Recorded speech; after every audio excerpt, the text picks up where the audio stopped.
UI UX Python నేర్చుకోండి, లక్షలు సంపాదించండి. Join quality thought. హాయ్ అందరూ బాగున్నారా? Yeah first of all hi అన్న. అన్న థ్యాంక్ యూ అన్న. అమ్మ ఇది ఉందా మనకి? Okay thank you.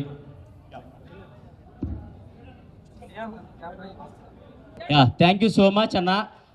పిలవగానే వచ్చినందుకు thank you so much. And wait చేసి మరీ నా కోసం ఇచ్చేస్తున్నందుకు థ్యాంక్ యూ సో మచ్. బేసిక్గా బయటికి రాగానే మీతో ఇంటరాక్ట్ అవ్వాలి అని అనుకున్నాను, కానీ ఫెస్టివల్ మూడ్ ఇవన్నీ కొంచెం హడావుడి ఉండటం వల్ల లేదు, మీతో కొంచెం ఫ్రీగా టైం తీసుకొని మీతో కొంచెం ఎక్కువ టైం స్పెండ్ చేయాలనే ఈరోజు ఇలా మీ అందరిని పిలవటం జరిగింది. Thank you so much. ప్రతి ఒక్కరికి ఇక్కడికి వచ్చిన ప్రతి ఒక్కరికి థ్యాంక్ యూ సో మచ్. నన్ను కలవటానికి వచ్చిన థ్యాంక్ యూ సో మచ్. ఇంకేంటి పరిస్థితి? ప్రభంజనం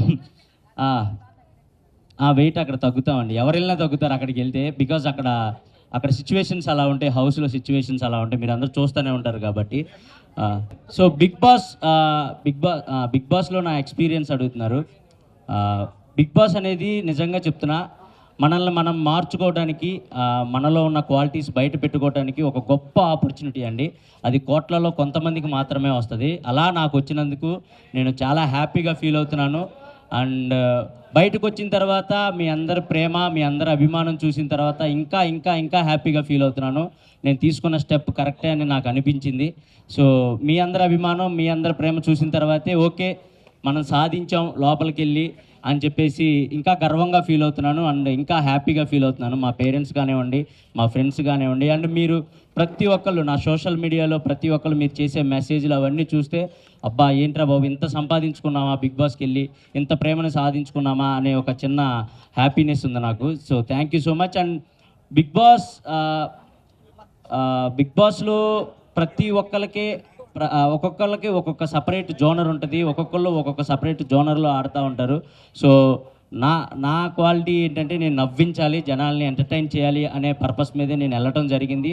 సో అది 100% నేను ఫుల్ఫిల్ చేసుకున్నాననే అనుకుంటున్నాను. ఎందుకంటే బయటకు వచ్చిన తర్వాత మీ అందరు చేసే మెసేజ్లు కానివ్వండి, మీరు ఇచ్చే అభిమానం కానివ్వండి, అవన్నీ చూస్తే ఓకే మనం వెళ్ళినందుకు ఒక ఎంటర్టైనర్గా మీ అందరిని ఎంటర్టైన్ చేశాను, నవ్వించాను అని అనుకుంటున్నాను. So it's a great opportunity and మంచి ఎక్స్పీరియన్స్ అండి. బిగ్ బాస్ అందరికీ చాలా మంచి ఎక్స్పీరియన్స్, చూసే మీకు మంచి ఎక్స్పీరియన్స్, లోపల ఉన్న మాకు చాలా మంచి experience. So thank you so much. ఈ సీజన్ని పర్టికులర్గా ఈ సీజన్ని అంత పెద్ద హిట్ చేసినందుకు ప్రతి ఒక్కరికి thank you so much. Thank you. Big boss తర్వాత ఏం చేంజ్ వచ్చింది? బిగ్ బాస్లో అంటే మనం చాలామంది అనుకుంటారు బిగ్ బాస్లో వీళ్ళు యాక్టింగ్ చేస్తున్నారు అలా 105 రోజులు యాక్టింగ్ చేయడం ఎవరి వల్ల కాదండి. ఎందుకంటే అక్కడ సిచ్యువేషన్స్ కూడా అలాగే ఉండే. వీడు యాక్టింగ్ చేస్తున్నాడు అని తెలిస్తే బిగ్ బాస్ వాడికి వేరే పరీక్ష కూడా పెడతాడు. సో అట్లా మనం ఏంటి, మన ఒరిజినాలిటీ ఏంటి, మన క్యారెక్టర్ ఏంటి అని జనాలకి తెలిసేలా చేసేదే బిగ్ బాస్. సో నా ఒరిజినాలిటీ జనాలకి నచ్చుతుందా లేదా, నేను ఇంత ఇలా సాఫ్ట్గా ఉంటాను, మనం ఎవరిని అంటే బాధపడేలాగా మాట్లాడే వ్యక్తిత్వం కాదు నాది. సో ఇలా ఉండటం జనాలకు నచ్చుతుందా లేదా, కొంచెం మాసీగా ఉండేవాళ్ళు కూడా నచ్చుతూ ఉంటారు బిగ్ బాస్లో. కొంచెం చిల్ మూడ్ మాసీగా ఉండేవాళ్ళు నచ్చుతారు. ఇలా ఉండేవాళ్ళు ఇదేంటి కొంచెం సైలెంట్గా ఉంటున్నాడు అని కూడా నచ్చకపోవచ్చు. సో నా క్యారెక్టర్ నచ్చుతుందా లేదా అనుకుంటానే నేను హౌస్లోకి వెళ్ళాను. బట్ బయటకు వచ్చిన తర్వాత లేదు, మీరు చాలా బాగా ఆడారు, చాలా మంచిగా ప్లే చేశారు అండ్ అందరితో బాండ్స్ మంచిగా ఇది చేసుకున్నారు అని చెప్తే చాలా హ్యాపీ అనిపించింది. సో అంతే. సో బిగ్ బాస్ లో మీరు లోపల ఉన్నప్పుడు నేను మీ ఊరు వెళ్ళాను, అక్కడ ఉన్న వాళ్ళందరినీ కలిశాను. వాళ్ళందరూ చాలా మంది సపోర్ట్ ఉన్నారు, మీకు బయట చాలా క్రౌడ్ పుల్లింగ్ ఉంది. బట్ అవి ఓట్లు పడలేదు అనుకుంటున్నారా? ఎందుకు మీరు ఎలిమినేట్ అయ్యే విషయం నుంచి? ఎందుకు ఎలిమినేట్ అయ్యాను అనేది అది మనకు చెప్పలేమండి. ఎందుకంటే అది ఎప్పుడు ఎలా జరిగిద్దో మేము హౌస్లో ఉన్న వాళ్ళం కూడా ఎవరు విన్ అవుతారు, ఎవరు ఎలిమినేట్ అవుతారు అనేది మాకు అస్సలు కొంచెం కూడా మా ఇమాజినేషన్ కూడా. ఎందుకంటే నాకు సార్ వచ్చి ప్రతి వీక్ ఒక్కళ్ళనే పొగిడితే ఓరి అమ్మ వీళ్ళు ఒక్కళ్ళనే పొగుడుతున్నారు, వీళ్ళే విన్నర్ అవ్వచ్చేమో అనే ఒక ఉంటుంది మాకు. కానీ వచ్చిన ప్రతి ఒక్కరిని పొగుడుతారు, వచ్చిన ప్రతి ఒక్కరిని తిడతారు. ఆ 14 మందిలో ఉన్న ప్రతి ఒక్కరిని పొగుడుతారు, ప్రతి ఒక్కరు తప్పులు చెప్తారు, అవి సరిదేసుకుంటూ పోవటం తప్ప వీళ్ళు ఫస్ట్లో ఉన్నారు, వీళ్ళు సెకండ్లో ఉన్నారు అవి మాకు అసలు తెలియదు. అండ్ ఓట్స్ పరంగా వస్తే నాకు తెలిసి అంటే నా కామెడీని ఎక్కువగా అంటే సిటీలో బాగా ఎంజాయ్ చేసిన ఊర్లలో మా అమ్మ ఏజ్ వాళ్ళు లేదా నేను వెళ్ళినా కూడా ఏదైనా ఈవెంట్స్కి కానీ వాటికి వెళ్ళినా కూడా మా అమ్మ మీకు పెద్ద ఫ్యాన్, మా డాడీ మీకు పెద్ద ఫ్యాన్, మా వైఫ్ మీకు పెద్ద ఫ్యాన్ అలా చెప్తూ ఉంటారు. సో వాళ్ళకి నాకు తెలిసి హాట్స్టార్లోకి వెళ్ళి ఓట్లు వేయటం ఇవి కొంచెం కష్టమే. అంటే మనం అలవాటు చేస్తుంటే మేబీ చేసేవాళ్ళేమో, కానీ నేను నామినేషన్లోకి రాకపోవటం, వాళ్ళకి అలవాటు చేయకపోవటం ఇది ఒక మిస్టేక్ అయి ఉండొచ్చు అని నేను అనుకుంటున్నాను.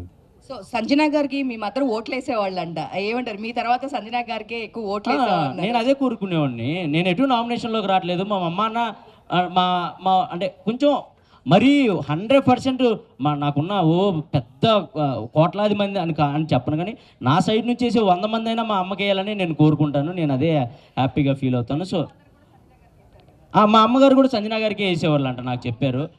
ఎందుకంటే నువ్వు లేనప్పుడు మాకు కన్ఫామ్గా సంజన గారే హౌస్లో ఉండాలి అని అనుకునేవాడిని అని చెప్పేసి మా అమ్మ మా నాన్న అందరూ మా ఫ్రెండ్ సర్కిల్ మొత్తం మేము సంజన గారికే సపోర్ట్ చేసామని చెప్పారు. నాకు అది చాలా హ్యాపీ అనిపించింది. బికాస్ నేను కూడా టాప్ 5 నేను వెళ్ళినా ఆమె యాజ్ కాంపిటేటర్గా చూసినా కూడా ఆమె నాతో పాటు నా పక్కనే ఉండాలి టాప్ 5 వరకు అని చేపట్టుకొని ఇద్దరం జర్నీ చేసాం. ఈ బిగ్ బాస్ జర్నీ మొత్తం ఎక్కడ ఇంత మిస్అండర్స్టాండింగ్స్ కూడా రాకుండా, ఒకవేళ వచ్చినా వాటిని నైట్కి నైట్ సార్ట్అవుట్ చేసుకొని అలా కాదు బిడ్డ, ఇలా కాదు బిడ్డ అలా అని నన్ను చెప్పి నిజంగా నేను అంటే ఆమె నన్ను కన్నా కూడా అంత మెచ్యూరిటీగా ఆలోచించేవాళ్ళు కాదు నాకు తెలియదు, కానీ ఒక సొంత కొడుకులా చూసుకున్నారు. అన్ని వారాలు ఎమోషనల్గా చాలా బాండ్ క్రియేట్ అయింది. సో అది చాలా హ్యాపీ. మీ ఇద్దరం టాప్ 5లో ఉండాలి అని పక్కా అనుకున్నాం. ఫస్ట్ వీక్ వెళ్ళినప్పుడు ఉన్నాం. అది నాకు చాలా హ్యాపీ అనిపించింది. Emmanuel, praise the Lord. Praise the Lord. నిజంగా బిగ్ బాస్కి వెళ్ళిన తర్వాత అంటే దేవుని మర్చిపోయి ప్రేయర్ చేయడం మర్చిపోతారేమో అనుకున్నాము. అంటే దేవునికి దగ్గరగా ఉన్నారు. ఎలా బయటికి వచ్చినాక మిమ్మల్ని ఎలా రిసీవ్ చేసుకున్నారు? అమ్మ అది ఎవరు బిలీవ్ వాళ్ళమ్మా. ఇప్పుడు నేను బిలీవ్ చేసే గాడిని నేను ప్రేయర్ చేస్తాను, అండ్ సంజన గారు బిలీవ్ చేసే గాడిని సంజన గారు. అక్కడ ప్రతి ఒక్కళ్ళు ప్రేయర్స్ చేస్తూనే ఉంటారు. బికాస్ అంటే ఇప్పుడు నేను జీసస్ నమ్ముకోవచ్చు, అండ్ సంజన గారు వేరే దేవుని నమ్ముకోవచ్చు, అండ్ తనుజ వేరే సాయిబాబా. క్రిస్మస్ సెలబ్రేషన్స్ ఎలా జరిగాయి? మంచిగా జరిగాయి. Thank you. ఇమాన్యుయల్ గారు, అమ్మా సో బిగ్ బాస్ త్రూ మీ లవ్ స్టోరీ బయట పెట్టారు, మరి రివీల్ ఎప్పుడు చేస్తున్నారు? రివీల్ ఇంకా పెళ్లి తర్వాత రివీల్ చేద్దాం. అంటే కప్ తోటి బయటకు రావాలని కోరుకున్నారు కదా, మరి తన రియాక్షన్ ఎలా ఉంది బయటకు వచ్చిన తర్వాత? లేదు, తను చాలా హ్యాపీ ఫీల్ అయింది. బికాజ్ నేను అంత బాగా ఆడతాను, ఫిజికల్ గేమ్స్ అంత బాగా ఆడతానని తను ఎక్స్పెక్ట్ చేయలేదంట. సో నువ్వు ఎంత బాగా ఆడతావు, ప్రతి గేమ్ ఇలా విన్ అవుతావు, నేను ఎక్స్పెక్ట్ చేయలేదు, నాకు అక్కడే మీరు నెగ్గేశారు అని చెప్పేసి చెప్పింది. అది నాకు చాలా హ్యాపీ అనిపించింది.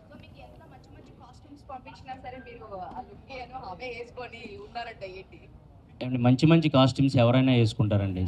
ఇప్పుడు నేను హీరోలా తయారయ్యి కళ్ళజోడు పెట్టుకుంటే మీరు ఎందుకు నవ్వుతారు చెప్పండి? నేను అక్కడికి వెళ్ళింది ఏంటి, జనాల్ని నవ్వించాలనే ఉద్దేశంతో. నాకు మంచి కాస్ట్యూమ్స్ వచ్చాయి, నాకు మంచి షూ అవన్నీ వచ్చాయి. బట్ అందరిలాగా రెడీ అయిపోయి నేను మేకప్ వేసుకొని కూర్చుంటే జనాలు ఎంటర్టైన్ చేయాలి, జనాల్ని ఏదో గెటప్ వేసి నవ్వించాలి. మనం చూడంగానే స్క్రీన్ మీద చూడంగానే జనాలు కొద్దిసేపు అలా రిమోట్ పక్క ఛానల్ పెట్టకుండా అలా ఆగాలి. అంటే మనం ఏదో డిఫరెంట్గా కనపడాలి, డిఫరెంట్గా నవ్వించాలి అనే ఉద్దేశంతో నేను వెళ్ళటంతోనే ఒక 2 జతలు లుంగీలు అలా కొత్త కాస్ట్యూమ్స్ అలాంటివి నేనే తీసుకుని వెళ్ళాను. బికాస్ జనాలు నవ్వించాలి కాబట్టి, అంతే, దాని గురించి అంతే.